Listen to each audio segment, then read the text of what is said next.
Hello बच्चों, कैसे हो आप सभी। आज हम स्टार्ट कर रहे हैं अपना न्यू टॉपिक यूनिट सेकंड का स्ट्रक्चर ऑफ एटम का। ठीक है, तो जो न्यू टॉपिक है बेटा वो किससे रिलेटेड है? एटॉमिक स्ट्रक्चर से ही रिलेटेड है। बोहर ने बेटा क्या कहा था कि जो एटम होते हैं उनकी जो स्ट्रक्चर है वो कैसा बताया था कि 2D स्ट्रक्चर है या एक प्लेनर एक लीनियर स्ट्रक्चर होती है। तो 3D स्ट्रक्चर के बारे में एक्सप्लेन किसने किया था? एक क्वांटम मैकेनिक थ्योरी आती है जो कि एक्सप्लेन की थी श्रोडिंगर ने। ये बेटा आपके थोड़ा सा पॉइंट है, ये आपको सिर्फ समझना है। श्रोडिंगर वेव इक्वेशन जो आती है वो आपके बीएससी लेवल में आएगी।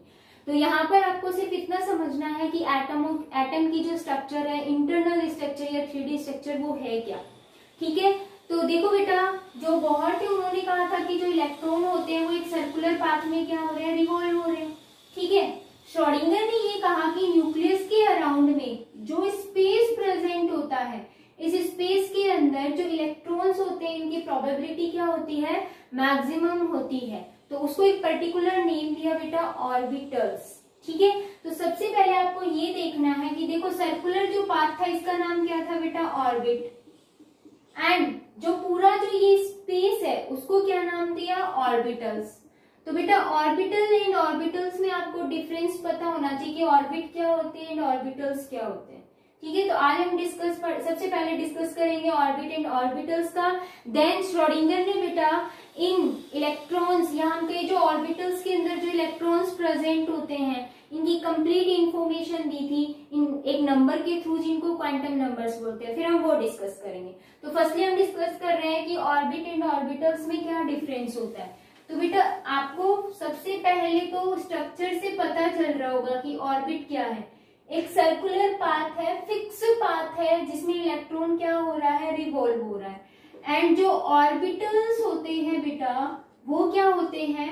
वो हम कहते हैं कि जो इलेक्ट्रॉन्स होते हैं अराउंड द न्यूक्लियस, इस पूरे स्पेस के अंदर इलेक्ट्रॉन प्रेजेंट होते हैं, उसको आप क्या बोलते हो? ऑर्बिटल्स।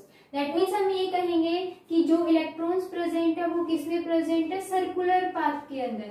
तो जो सर्कुलर पाथ होते हैं, circular path where electron revolve around the nucleus, उसको आप क्या बोल रहे हो? ऑर्बिट। या फिर बेटा इसका सेकेंड नेम क्या होता है? सेल। ये चीज ध्यान रखनी है।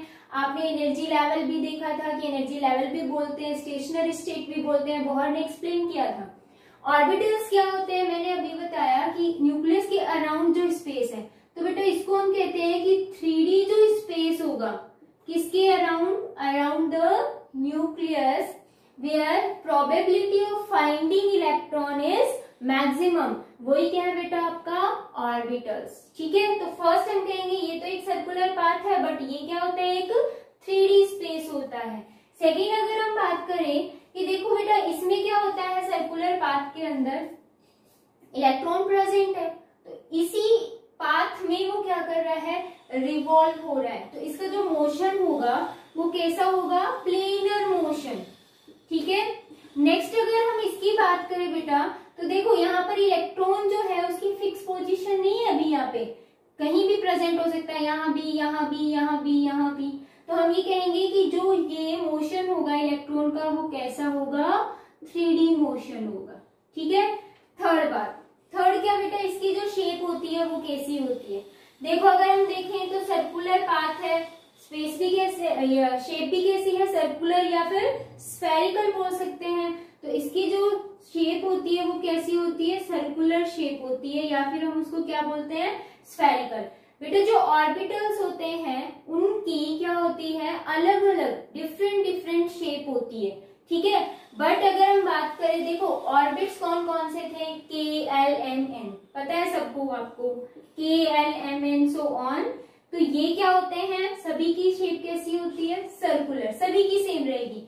जो ऑर्बिटल्स होते हैं बेटा वो कौन से होते हैं? SPDF। तो बेटा ये जो SPDF होते हैं उसमें से जो S होगा, ये S जो ऑर्बिटल, अभी हम आगे इनको डिस्कस करेंगे कि S ऑर्बिटल की शेप क्या है, इलेक्ट्रॉन कितने प्रेजेंट होते हैं, सब कुछ हम पढ़ेंगे। तो जो S ऑर्बिटल है इसकी ओनली क्या होती है? स्फेरिकल। बाकी सभी की बेटा डिफरेंट शेप होती है। ठीक है, F की बहुत कॉम्प्लेक्स होती है जो कि एक्सप्लेन नहीं की जा सकती, P की डम्बल होती है, D की डबल डम्बल होती है, ये ध्यान रखना है।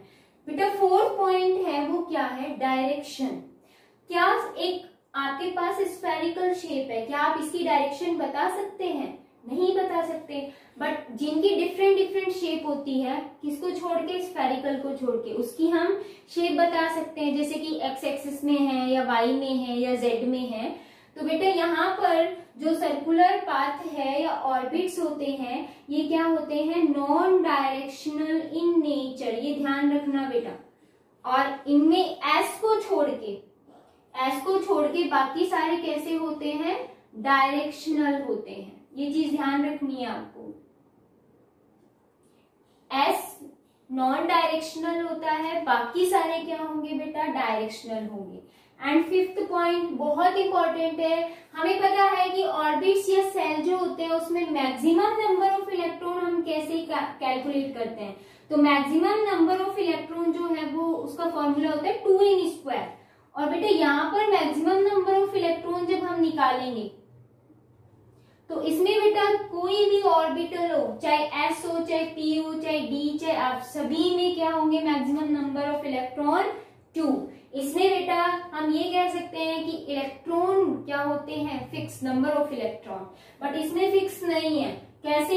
हम k के लिए कैलकुलेट करेंगे तो अलग आएंगे, l के लिए अलग, क्योंकि k क्या है? हमारी फर्स्ट एनर्जी सेल, उसके लिए n की वैल्यू क्या है? 1। तो आप पुट करोगे यहाँ पर तो आपका 2 आंसर आएगा।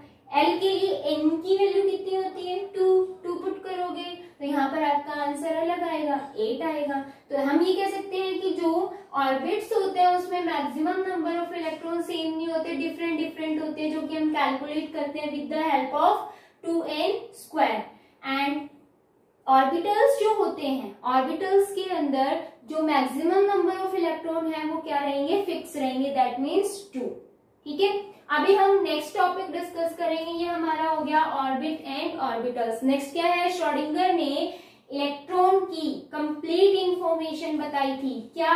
कि ये कहाँ पर प्रेजेंट है, कौन सी पोजीशन है इसकी, लोकेशन क्या है, कौन सी सेल के अंदर प्रेजेंट है एंड कौन से ऑर्बिटल्स के अंदर प्रेजेंट है, उन ऑर्बिटल्स का ओरिएंटेशन क्या है, शेप क्या है, सारी चीज की इंफॉर्मेशन जिन नंबर के थ्रू दी जाती है, उन नंबर्स को हम क्या बोलते हैं? Quantum numbers. ठीक है बेटा, तो क्वांटम नंबर्स हम अभी पढ़ेंगे 1 बाय 1।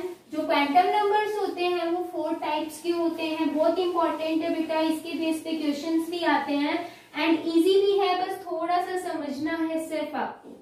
ठीक है, तो क्वांटम नंबर देखना है क्या है। डेफिनेशन क्या होती है? All number which gives complete information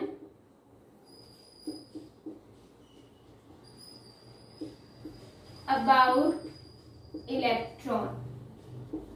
complete information का मतलब उसकी लोकेशन, इलेक्ट्रॉन कहाँ प्रेजेंट है, मैंने आपको बता दी है सारी चीज कि इलेक्ट्रॉन कहाँ पर प्रेजेंट है, कौन से सेल के अंदर है, कौन से सब सेल के अंदर है या ऑर्बिटल के अंदर है, उस ऑर्बिटल की ओरिएंटेशन क्या है, उसकी शेप क्या है, कंप्लीट इंफॉर्मेशन जो देता है, उन्हीं नंबर्स को हम क्या बोलते हैं? Quantum numbers. ठीक है बेटा, क्वांटम नंबर्स जो होते हैं आपके पास 4 टाइप के आएंगे। अभी हम 1 बाय 1 डिस्कस करेंगे।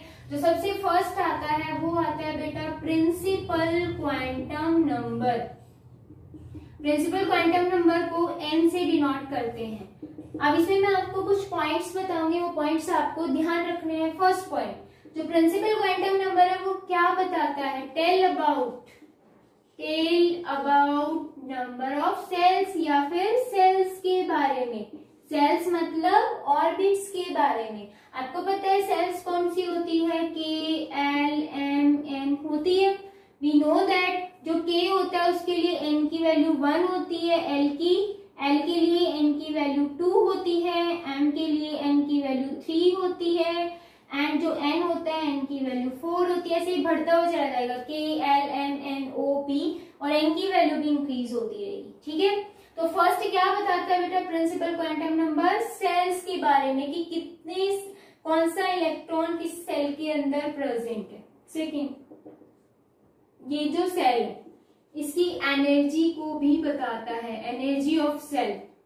और ये बेटा बोहर में भी मैंने आपको बता दिया था कि जैसे जैसे न्यूक्लियस से डिस्टेंस बढ़ती है सेल्स की, वैसे वैसे क्या होगा बेटा, उसकी एनर्जी भी इंक्रीज होती चली जाती है। तो यहाँ पर K की एनर्जी सबसे कम होती है, देन L, M, फिर N।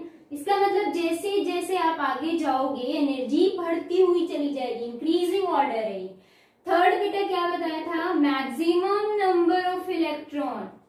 और आपको पता है अभी अभी हमने पढ़ा भी है ऑर्बिट्स, ऑर्बिट्स को हम क्या बोलते हैं, सेल्स, ठीक है। उनमें मैक्सिमम नंबर ऑफ इलेक्ट्रॉन कितने होते हैं, 2n²। n की वैल्यू देखो बेटा मैंने पहले लिख दी, पुट करोगे तो आपके पास मैक्सिमम नंबर ऑफ इलेक्ट्रॉन्स भी आ जाएंगे, ठीक है। आपको कैलकुलेट करनी है तो आप कैसे करोगे, maximum number of electron, n की वैल्यू 1 है, इस वाले फॉर्मूले में पुट करना है आपको। 1 का स्क्वायर 1, दैट मीन्स यहाँ कितने आ जाएंगे, 2। n की वैल्यू 2 पुट करोगे, 2 का स्क्वायर 4, 4 इंटू 2 8। 3 यहाँ पर रखोगे, 3 का स्क्वायर कितना होता है 9, 9 इंटू 2 कितना होता है 18, ठीक है।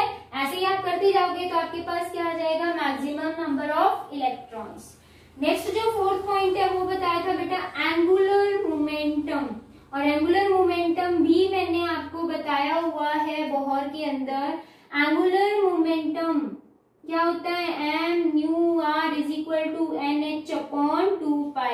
n is the principal quantum number या फिर सेल नंबर ऑफ सेल, ठीक है। ये ध्यान रखना, हमें ये क्या क्या चीज देता है, फटाफट बेटा शॉर्ट स्क्रीन ले लो एंड आप फिर बाद में देखना कि क्या क्या पॉइंट्स है। ये चारों पॉइंट अच्छे से ध्यान रखना है। नंबर ऑफ सेल्स के बारे में बता रहा है, सेल्स की एनर्जी के बारे में बता रहा है, सेल के अंदर मैक्सिमम नंबर ऑफ इलेक्ट्रॉन कितने होते हैं, ये किसके अंदर प्रेजेंट है, सेल के अंदर, ठीक है। एंड एंगुलर मोमेंटम क्या होगा। फर्स्ट आपका क्वांटम नंबर कंप्लीट। सेकेंड हम स्टार्ट कर रहे हैं एंगुलर क्वांटम नंबर। बेटा ये पॉइंट्स इसलिए बताया क्योंकि ये जो पॉइंट्स हैं वो आपके सारे क्वांटम नंबर्स में फॉलो होंगे, तो ये आपको 1 पॉइंट ध्यान रखना है। देखो सेकेंड हम पढ़ रहे हैं बेटा एंगुलर क्वांटम नंबर। एंगुलर जो क्वांटम नंबर होता है उसको हम रिप्रेजेंट करते हैं किससे, स्मॉल l से, ठीक है। अब ये हमें बताता क्या है, देखो टेल अबाउट, किसके बारे में बताएगा। अभी हमने सेल तो पढ़ ली, अब सेल के अंदर भी कुछ पार्ट होते हैं या हम सेल के अंदर भी कुछ ऐसा प्रेजेंट होता है जिनको हम क्या बोलेंगे, सब सेल। तो ये बेटा जो एंगुलर क्वांटम नंबर है किसको बताता है, सब cell present in cells, present in cell, ठीक है। और ये जो सब सेल्स होती हैं वो कौन कौन सी होती हैं, SPDF, SPDF। तो सेकेंड आपको क्या देना है, एनर्जी ऑफ सब सेल।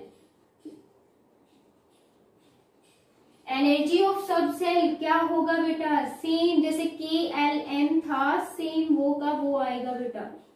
इसका मतलब क्या है कि S की एनर्जी सबसे कम है, P की उससे ज्यादा, D की उससे ज्यादा एंड F की सबसे ज्यादा एनर्जी होती है। थर्ड पॉइंट क्या था, थर्ड क्या था, maximum number of electron present in subshell. तो आपको मैक्सिमम नंबर ऑफ इलेक्ट्रॉन देखना है किसके अंदर, सब सेल के अंदर। सेल के अंदर तो हमने बता दिया था क्या होता है, 2n²। Maximum number of electron in subshell. तो बेटा सब सेल के लिए फॉर्मूला होता है 4l+2। 4l+2 मतलब l की वैल्यू आपको पता होनी चाहिए, फिर आप बता सकते हो कि s के अंदर कितने होंगे, p के अंदर, d के अंदर, f के अंदर। तो अभी हम जो l है मतलब एंगुलर क्वांटम नंबर वो भी कैलकुलेशन देखेंगे कि कैसे करते हैं। फर्स्टली आप ये देखो 4th पॉइंट, अगर आपसे पूछता है कि कोई एक सेल दी हुई है, उसमें पूछता है कि कितनी सब सेल प्रेजेंट है, तो ये ध्यान रखना हमेशा, number of subshell always equal to number of shell. अभी मैं आपको कैलकुलेशन बताऊंगी दोनों चीजों की, ठीक है, कि जो सब सेल होती है वो किसके इक्वल होती है, नंबर ऑफ सेल के। मतलब आपके पास सेल अगर 1 है तो सब सेल भी कितनी होगी, 1। अगर सेल आपके पास 2 है तो सब सेल भी कितनी होंगी आपके पास, 2। ये चीज आपको ध्यान रखनी है, ठीक है। तो number of subshell always is equal to the number of shell. Next जो फिफ्थ पॉइंट है वो क्या है बेटा, एंगुलर मोमेंटम। एंगुलर मोमेंटम हम कैसे कैलकुलेट करते हैं, तो देखो बेटा यहाँ पर आपने फर्स्ट देखा था NH/2π था ना, तो एंगुलर मोमेंटम जिसको हम MUR से डिनोट करते हैं, एंगुलर मोमेंटम जो है वो किसके इक्वल होगा, H/2π तो है यहाँ पर सेम। यहाँ पर अगर n होता है तो n is the principal quantum number, लेकिन हम किसकी बात कर रहे हैं, एजीमुथल क्वांटम नंबर की, तो n नहीं आएगा, ये चीज ध्यान रखनी है, बच्चे यहाँ ही गड़बड़ी कर देते हैं। तो ये आएगा बेटा √L+1। This one is the angular momentum of the quantum number of angular quantum number, ठीक है। तो ये आपके पॉइंट थे मेन में। अब इसमें और क्या पॉइंट्स आते हैं, और पॉइंट ये आते हैं बेटा कि जो L की वैल्यू है वो हम कैसे कैलकुलेट करेंगे। दैट मीन्स जो आपके पास एजीमुथल क्वांटम नंबर है L, क्वांटम नंबर जो L है वो कैलकुलेट कैसे करेंगे, उसका फॉर्मूला होता है n-1। बेटा इंपॉर्टेंट है, ध्यान रखना। अगर आपको क्या पता है, सेल पता है, n की वैल्यू पता है, तो उससे आप क्या निकाल लोगे, L की वैल्यू निकाल लोगे। और L की वैल्यू निकलते ही बेटा L की वैल्यू जब यहाँ पुट करोगे तो आपके पास मैक्सिमम नंबर ऑफ इलेक्ट्रॉन्स भी आ जाएंगे। तो बहुत इजी है। तो अभी हमें क्या करना है, इन सभी की कैलकुलेशन देखनी है, 1, 2 एंड 3। इसमें एंगुलर मोमेंटम में कुछ नहीं है, L की वैल्यू पता चल गई तो एंगुलर मोमेंटम भी निकाल लोगे, क्वेश्चन में मिलेगा। अगर नहीं भी मिलते हैं तो L की वैल्यू निकाल सकते हैं with the help of n, ठीक है। तो बेटा अभी हम कैलकुलेशन देखेंगे। सबसे पहले जो इसमें पॉइंट्स थे उसका आप शॉर्ट स्क्रीन ले लो ताकि आप इसको देख सको अच्छे से, क्योंकि मैं इरेज करके फिर मैं कैलकुलेशन बताऊंगी आपको, ठीक है। चलो स्टार्ट करते हैं अभी कि इसमें देखो हम कैसे निकालेंगे, नंबर ऑफ इलेक्ट्रॉन भी कैसे निकालेंगे, सब सेल का कैसे पता चलेगा। तो बहुत इजी है। देखो मैंने कहा सपोज आपके पास जो n है, फर्स्ट सेल ये कौन सी सेल, K सेल, ठीक है। K सेल के लिए होता है ना बेटा n=1। तो आपने क्या किया, फॉर्मूले में अप्लाई किया n-1, ये फॉर्मूला होता है L=, आपने क्या किया, n की वैल्यू पुट की, तो आपके पास L की वैल्यू कितनी आई, 1 - 1 कितना होता है, 0। तो आपको पता चल गया कि L की वैल्यू क्या है, 0 है। n=2 पुट करोगे तो L की वैल्यू बेटा कितनी आएगी, 1, 2 - 1 1। n की वैल्यू 3 पुट करोगे तो L की वैल्यू क्या आएगी, 2। एंड n की वैल्यू 4 पुट करोगे तो L की वैल्यू कितनी आएगी, 3। इस फॉर्मूले में बस पुट करते जाना है। इसका मतलब समझ आ रहा है, n की वैल्यू कभी भी 0 से शुरू नहीं होगी, 1 2 3, ठीक है। बट L की वैल्यू कहां से शुरू होती है, 0 से शुरू होती है, ये चीज ध्यान रखना है आपको। आप देखो बेटा L की वैल्यू 0 है, इसका मतलब सेल सब सेल है S। L की वैल्यू 1 कौन सी सब सेल के लिए होता है, P के लिए, देन D के लिए एंड F के लिए। क्लियर है, यानी कि हम ये कह सकते हैं L की वैल्यू 0 आ गई तो हम बता सकते हैं कौन सी सब सेल के अंदर इलेक्ट्रॉन प्रेजेंट है। आप बता दोगे कौन सी सेल के अंदर है, S के अंदर, ठीक है, सब सेल के अंदर। अगर L की वैल्यू 1 आती है इसका मतलब सब सेल कौन सी होगी, P होगी, ठीक है। 2 आती है तो D, 3 आती है तो F। अब हमें क्या कैलकुलेट करना है, एक तो हमें कैलकुलेट करने हैं नंबर ऑफ सब सेल, ठीक है, और एक आपको कैलकुलेट करने हैं maximum number of electron. Number of सब सेल किसके इक्वल होती है हमेशा, ये हमेशा किसके इक्वल होती है, n के इक्वल। n यहाँ पर कितना है बेटा, 1, तो इसका मतलब सब सेल भी क्या है, 1 ही आएगी। 1 कौन सी आएगी, ओनली S, ठीक है, ओनली S आएगी। अगर बेटा आपके पास n की वैल्यू 2 है तो सब सेल भी कितनी होगी, 2। कौन कौन सी, S और P, क्योंकि पहले S आ गई, 0 के बाद क्या आता है, 1, तो इस 1 का मतलब क्या है, 0 भी और 1 भी है, इस 2 का मतलब 0 1 2। तो हम ये कहेंगे n की वैल्यू 3 है तो कौन सी आएगी बेटा, S P D, और यहाँ पर 4 है तो इसका मतलब number of subshell S P D and F। Clear है। तो हम यहाँ पर नंबर ऑफ सब सेल्स भी निकाल सकते हैं। अगर आपको मैक्सिमम नंबर ऑफ इलेक्ट्रॉन निकालना तो उसका फॉर्मूला क्या होता है बेटा, 4l+2, यही होता है।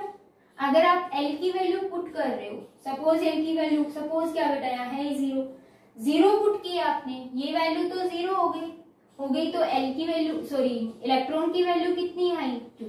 That means maximum number of electron कितने होंगे 2। कौन सी सब सेल के अंदर, एस सब सेल के अंदर, ये आपकी सब सेल्स हैं, ठीक है। अब देखो बेटा यहाँ पर l की वैल्यू है 1, हमने क्या किया यहाँ पर 1 पुट किया। जैसे ही आप पुट करोगे तो 4 × 1 + 2 करोगे, क्या आएगा 6। दैट मीन्स जो p सब सेल है उसके अंदर मैक्सिमम नंबर ऑफ इलेक्ट्रॉन कितने होंगे 6 होंगे। l की वैल्यू 2 है, आपने यहाँ पर 2 पुट किया, दैट मीन्स 4 × 2 + 2, 4 × 2 8 + 2 कितना होता है 10, दैट मीन्स 10 इलेक्ट्रॉन। l की वैल्यू 3 है, यहाँ पर आप 3 पुट करोगे तो आपके पास क्या आएगा 3 × 4 12 + 2 14, तो आपके पास आ गया 14 इलेक्ट्रॉन। बहुत सिंपल है बेटा। n की वैल्यू आपको पता है first shell, second, third, fourth, 0 कभी नहीं होती।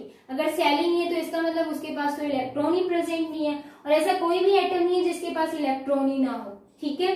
तो बेटा इलेक्ट्रॉन जो है वो प्रेजेंट होगा फर्स्ट सेल में, तो n1 आएगा। आपने इस फॉर्मूले में पुट किया, हमारे पास l की वैल्यू आ गई, और सब सेल l0 मतलब सब सेल है s, फिर p, फिर d, फिर f, ठीक है। नंबर ऑफ सेल, सब सेल निकालना है, वो किसके इक्वल होती है, सेल्स के इक्वल होती है। तो आप देखो सेल यहाँ पर 1 है, सब सेल भी 1 होगी, यहाँ 2 है तो सब सेल भी 2 होगी। And maximum number of electron के लिए फॉर्मूला होता है 4l+2, तो 4l+2 में आप l की वैल्यू पुट करते रहो, आपके पास मैक्सिमम नंबर ऑफ इलेक्ट्रॉन आ जाएंगे। तो हमें पता चल गया कि s जो सब सेल होती है उसके अंदर 2 इलेक्ट्रॉन होते हैं, 2 से ज्यादा नहीं होंगे।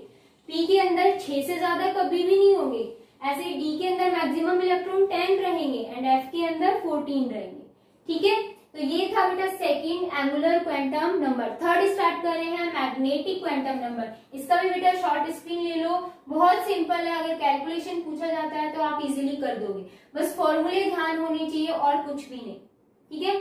चलो नेक्स्ट हम स्टार्ट करते हैं मैग्नेटिक क्वांटम नंबर।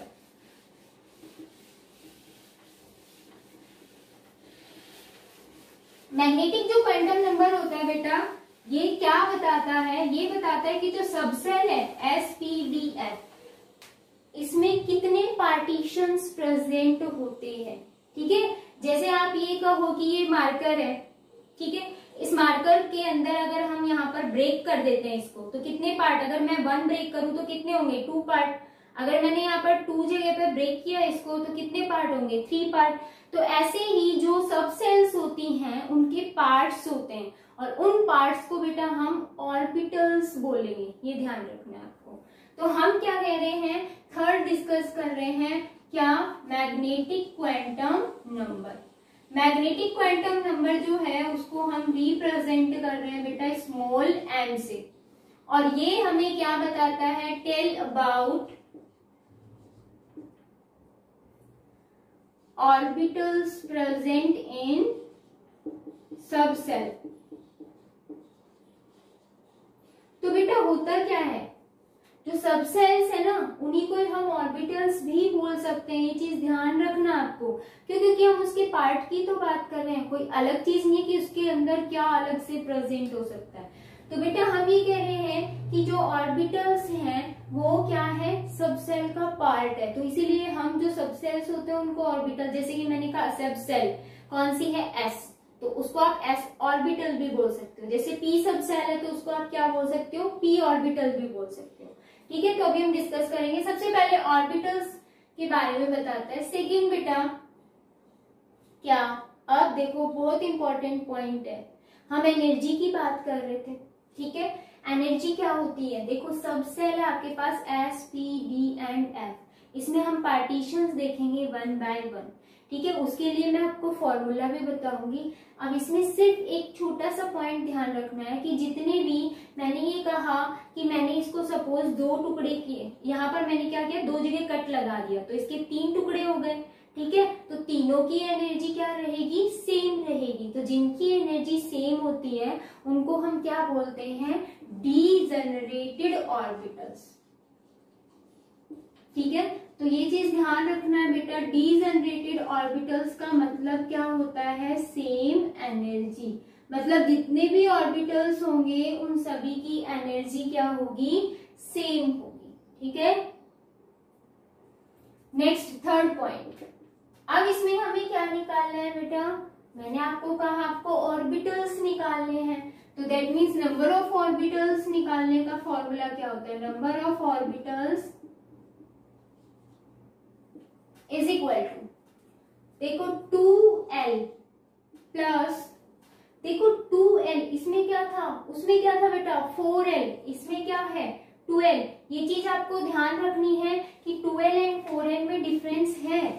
ठीक है, अभी देखो 2l प्लस 1, उसमें क्या था प्लस 2, मैं कंपेयर करके बता रही हूँ। उसमें हमने निकाला था क्या, क्या निकाला था, मैक्सिमम नंबर ऑफ इलेक्ट्रॉन। इसमें हम क्या निकाल रहे हैं, नंबर ऑफ ऑर्बिटल्स निकाल रहे हैं। ये डिफरेंस ध्यान रखना है, इसीलिए मैं बहुत ही स्लोली आपको ये चीज बता रही हूँ। उसमें आपने इलेक्ट्रॉन निकाला था जो कि क्या था 4l प्लस 2। क्लियर, हम यहाँ पर क्या निकाल रहे हैं बेटा, ऑर्बिटल सब सेल के अंदर। हम ये कह रहे हैं number of orbital present in सब सेल निकाल रहे हैं। वो क्या है बेटा 2l प्लस 1। ठीक है, नंबर ऑफ इलेक्ट्रॉन जो होते हैं इसमें, मैक्सिमम नंबर ऑफ इलेक्ट्रॉन वो हमेशा कितने रहेंगे, 2 फिक्स है बेटा। क्लियर है, इसमें इलेक्ट्रॉन फिक्स है।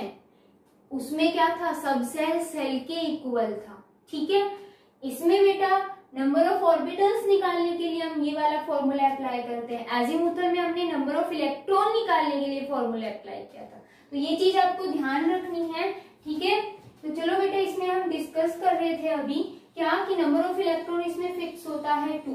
अब देखो फिफ्थ पॉइंट क्या, अभी हम डिस्कस करेंगे कि कैसे निकालते हैं ऑर्बिटल्स भी। तो नेक्स्ट जो फिफ्थ पॉइंट है वो हम क्या निकाल रहे हैं, एंगुलर क्वांटम नंबर निकाल रहे हैं। कौन सा, नाम से देख लेना, प्रिंसिपल क्वांटम नंबर था तो उसका एंगुलर मोमेंटम हमने निकाला। सेकेंड हमारा क्या था, एजीमुथल, तो एजीमुथल के लिए एंगुलर मोमेंटम क्या था, सेम। तो दैट मीन्स आपको एंगुलर मोमेंटम यहाँ पर निकालना है, तो इसका भी क्या रहेगा, सेम वही चीज है। वहां पर बेटा क्या थी, प्रिंसिपल में n, ठीक है, एजीमुथल में क्या गया था l। तो जो मैग्नेटिक है इसमें m मत मानना, क्योंकि l से ही m निकल के आता है। तो हम ये कहेंगे इसका भी फॉर्मूला क्या होता है, सेम, l प्लस 1 h/2π। ठीक है, अब देखो इसमें क्या होता है बेटा, नेक्स्ट हम क्या निकालेंगे, मैग्नेटिक क्वांटम नंबर निकालेंगे। एंड मैग्नेटिक क्वांटम नंबर का फॉर्मूला क्या होता है, मतलब आपसे कोई ये कहेगा कि मैग्नेटिक क्वांटम नंबर जैसे हमने निकाला था ना एजीमुथल, क्या n-1 l की वैल्यू निकालने के लिए फॉर्मूला बताया था। अब यहाँ n की वैल्यू निकालने के लिए हमें फॉर्मूला ध्यान रखना, वो होता है -l2 + l। मतलब l की जो वैल्यू होगी उसी से क्या निकलेगा, m। बेटा बहुत सिंपल है, सबसे पहले आपको पता होना चाहिए प्रिंसिपल क्वांटम नंबर, उसके बेस पे आप क्या निकालते हो, एजीमुथल, एंड एजीमुथल के बेस पे क्या निकालते हो, मैग्नेटिक क्वांटम नंबर। ठीक है, और उसी से ही हम क्या निकालेंगे, नंबर ऑफ ऑर्बिटल। तो l की वैल्यू अगर पता है तो n निकाल सकते हो। l निकालने के लिए आपको क्या चाहिए, n की वैल्यू, मतलब सेल। ठीक है, तो यहाँ पर आप इसका जल्दी से शॉर्ट स्क्रीन ले लो, देन मैं बेटा आपको सॉल्व करवाऊंगी कि नंबर ऑफ ऑर्बिटल्स कैसे निकालने हैं एंड उनके लिए मैग्नेटिक क्वांटम नंबर क्या होगा। ठीक है, ले लिया सभी ने शॉर्ट स्क्रीन। चलो अभी हम डिस्कस करते हैं फर्स्ट से।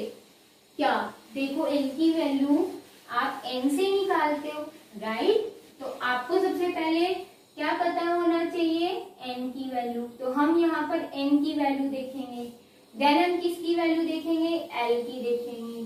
फिर हम देखेंगे कि सब सेल कौन सी है एंड उन सब सेल के अंदर जो ऑर्बिटल्स हैं वो कितने प्रेजेंट है।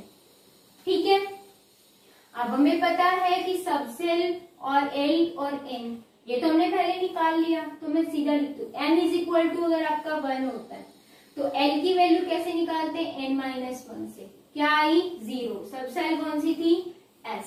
अब देखो नंबर ऑफ ऑर्बिटल्स निकालने के लिए मैंने फॉर्मूला बताया था आपको, वो क्या था, 2l+1 था।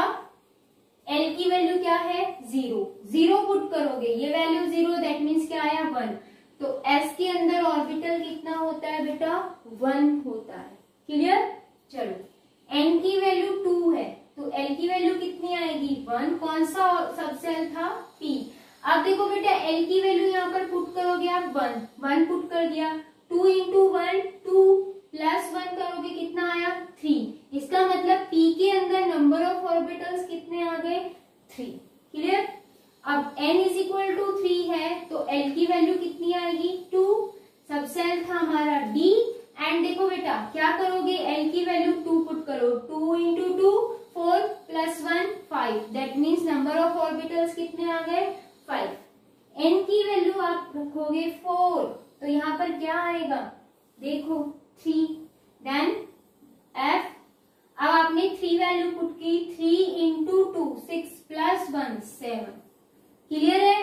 तो बेटा s सब सेल के अंदर ऑर्बिटल्स होता है ओनली 1, p के अंदर कितने होते हैं, 3, d के अंदर 5 एंड f के अंदर 7। तो उन ऑर्बिटल्स के नेम भी होते हैं, मैं अभी आपको दिखाती हूँ। देखो s के अंदर ऐसे बॉक्स बनाना होता है, ये होता है हमारा ऑर्बिटल, ठीक है, ये है s। p के अंदर कितने ऑर्बिटल है बेटा, 3, तो आपको 3 बॉक्स बनाने हैं, पूरा p है, ये आपका p है बेटा। लेकिन p के 3 पार्ट है, तो हम इसको नेम देते हैं px, py एंड pz। ठीक है। नेक्स्ट बेटा जो d होता है, ये ऑर्बिटल्स कितने हैं, 5, तो आपको 5 बॉक्स बनाने हैं। बना दिया। इनका नेम ध्यान रखना है, dxy, dyz, dxz, dx² minus y² and dz²। अभी बेटा आगे हम s p d f orbitals की ना शेप पढ़ेंगे, स्ट्रक्चर पढ़ेंगे, ठीक है, तो वो हम आगे करेंगे। लेकिन मैं अभी आपको बता रही हूँ कि 5 का मतलब क्या, 5 डब्बे हैं, बॉक्स है। अच्छा, f का मतलब 7। तो f की जो बेटा बहुत कॉम्प्लिकेटेड स्ट्रक्चर आई थी, तो इसकी आगे हम डिस्कस कर नहीं पाते हैं, बहुत ज्यादा कॉम्प्लिकेटेड थी। कैसे थी, जब मैं इनकी स्ट्रक्चर बताऊंगी तभी आगे आपको समझ आ जाएगा। तो आपको क्या करना है, 7 बनाने, 1 2 3 4 5 6 एंड 7, ठीक है। तो ये क्या है आपके f ऑर्बिटल, तो ये आपको ध्यान रखना है, ठीक है। अब हमें क्या निकालना है, हमें पता है मैक्सिमम नंबर ऑफ इलेक्ट्रॉन कितने होते हैं, 2। इसमें बेटा 2 ही रहेंगे, इस एक डब्बे में 2 ही रहेंगे, इसमें भी 2 रहेंगे, इसमें भी 2 रहेंगे। टोटल कितने आ गए, 6। और बेटा अभी मैंने एजीमुथल में बताया था ना आपको कि p जो सब सेल होती है उसमें मैक्सिमम इलेक्ट्रॉन कितने होते हैं, 6, तो 6 ही आएंगे, ठीक है। सेम एज इट इज सभी में 2 2 2 2 है, एक ऑर्बिटल में 2 है। तो इस सब सेल डी सब सेल में मैक्सिमम इलेक्ट्रॉन कितने थे, 10। एजीमुथल में हमने क्या किया था, काउंट, तो हमने यहाँ पर देख लिया है, सही है। ऐसे ही एफ के अंदर देखो बेटा 7 क्या है, ऑर्बिटल्स हैं, और 7 ऑर्बिटल है, एक ऑर्बिटल में मैक्सिमम 2 आते हैं, कितने इलेक्ट्रॉन हो गए, 14। और एजीमुथल में भी क्या आया था बेटा, 14। तो ये चीज ध्यान रखनी है आपको। अब आपको क्या निकालना है, m की वैल्यू। n पता है, l पता है, m की वैल्यू निकालनी है, ठीक है। m की वैल्यू कैसे निकालते हैं हम, -l2 प्लस l। तो बेटा माइनस और प्लस के बीच में 0 जो आता है वो भी इंक्लूड करना है आपको। अब देखो l की वैल्यू क्या है, 0, तो m की वैल्यू भी क्या आ जाएगी बेटा, 0। l की वैल्यू है 1, इसका मतलब -1 0 एंड +1। किसके लिए आया, ये इसके लिए आया, ये चीज ध्यान रखना है। s ऑर्बिटल के लिए m की वैल्यू आएगी 0, p ऑर्बिटल के लिए कितनी आएगी बेटा, -1 0 +1। एंड देखो बेटा यहाँ पर l की वैल्यू है 2, इसका मतलब क्या है, -2 -1 0 +1 +2। कितने ऑर्बिटल थे, 5 के लिए देखो बेटा एक एक नंबर आ गया। ये मैं अभी आगे बताऊंगी आपको कि जो dxy है, dyz है, इसमें प्लस माइनस किसके लिए है, ठीक है। ये मत सोचना मैंने ये लिखा है तो इसकी -2 -1 0 ऐसे नहीं होती, ठीक है, वो मैं आपको आगे बता दूंगी, एक्सप्लेन कर दूंगी मैं आपको। ये है बेटा 3, तो देखो -3 से +3 लिखना है हमें, तो -3 -2 -1 0 +1 +2 एंड +3, टोटल काउंट करो कितने हैं 7। ठीक है, तो ये बेटा आपका था मैग्नेटिक क्वांटम नंबर। इसका भी शॉर्ट स्क्रीन ले लो जल्दी से एंड हम नेक्स्ट स्टार्ट करेंगे। और लास्ट क्या है, स्पिन क्वांटम नंबर। बहुत इजी है बेटा स्पिन क्वांटम नंबर, अगर आपको ये आ गया तो स्पिन क्वांटम नंबर में कोई भी आपको डिफिकल्टी नहीं होगी। चलो नेक्स्ट, आपने शॉर्ट स्क्रीन ले लिया होगा, स्टार्ट करते हैं हम स्पिन क्वांटम नंबर जो आपका है 4th। ठीक है